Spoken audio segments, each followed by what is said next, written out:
ఈరోజు కూటమి ప్రభుత్వం చెప్పినటువంటి మాట ప్రకారం అక్టోబర్ 4వ తారీఖున ఆటో కార్మికుల కోసం ప్రతి ఒక్క ఆటో కార్మికుడికి కూడా 15,000 రూపాయలు వాళ్ళ ఖాతాలో జమ చేస్తున్నటువంటి పరిస్థితులు, వాళ్ళని ఆర్థికంగా ఆదుకోవాలనేటువంటి ఆలోచనతో ముఖ్యంగా గత ప్రభుత్వంలో 10,000 ఇచ్చి చేతులు దులుపుకున్నటువంటి పరిస్థితులు. 10,000 ఇచ్చినప్పటికి కూడా ఆనాడు ప్రతి ఒక్క ఆటో మీద కూడా వేలాది పన్నులు వేసేటువంటి పరిస్థితులు,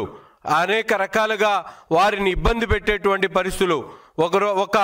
రోడ్డు మీద ప్రయాణం చేయాలంటే భయపడేటువంటి పరిస్థితుల్లో ప్రతి నిత్యం కూడా ఆటో రిపేర్లకే ఆ డబ్బులన్నీ కూడా సరిపోయేటువంటి పరిస్థితులు మనం గతంలో చూసాం. ఈరోజు కూటమి ప్రభుత్వం ఏర్పడిన తర్వాత రాష్ట్రంలో 1,400 కోట్ల రూపాయలతో రాష్ట్ర రహదారులతో పాటు జిల్లా రహదారులన్నీ కూడా మరమ్మతులు చేసినటువంటి ప్రభుత్వం ఈ కూటమి ప్రభుత్వం. ఈరోజు ఆటో కార్మికులే కాదు, రాష్ట్రంలో ఉన్నటువంటి లారీ యజమానులు, ముఖ్యంగా కార్మిక రంగాన్ని పూర్తిగా కుదేలు చేసినటువంటి గత ప్రభుత్వాన్ని ఈరోజు తలుచుకొని, ముఖ్యంగా ఈ కూటమి ప్రభుత్వం ఏర్పడిన తర్వాత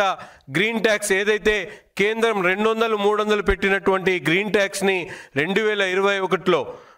రాష్ట్ర ప్రభుత్వాలకు పెట్టుకునేటువంటి ఏర్పాటు చేస్తే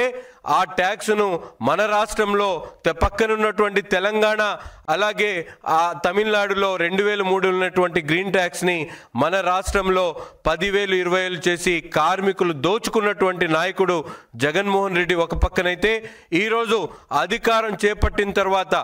గ్రీన్ ట్యాక్స్ను పూర్తిగా తగ్గిస్తూ ముఖ్యంగా లారీ యజమానులు ఏదైతే గ్రీన్ ట్యాక్స్ వల్ల ఇబ్బందులు పడతా ఉన్నారో అటువంటి ఇబ్బందులను కనుక్కొని వాటిని పూర్తిగా తగ్గించి ఈరోజు 2,000, 3,000 చేసినటువంటి ఘనత కూడా ఈ కార్మిక ప్రభుత్వానిది, కార్మిక నాయకుడు చంద్రబాబు నాయుడు గారిది అనేటువంటి విషయాన్ని ఈ సందర్భంగా రాష్ట్ర ప్రజలకు చెప్పదలుచుకున్నా.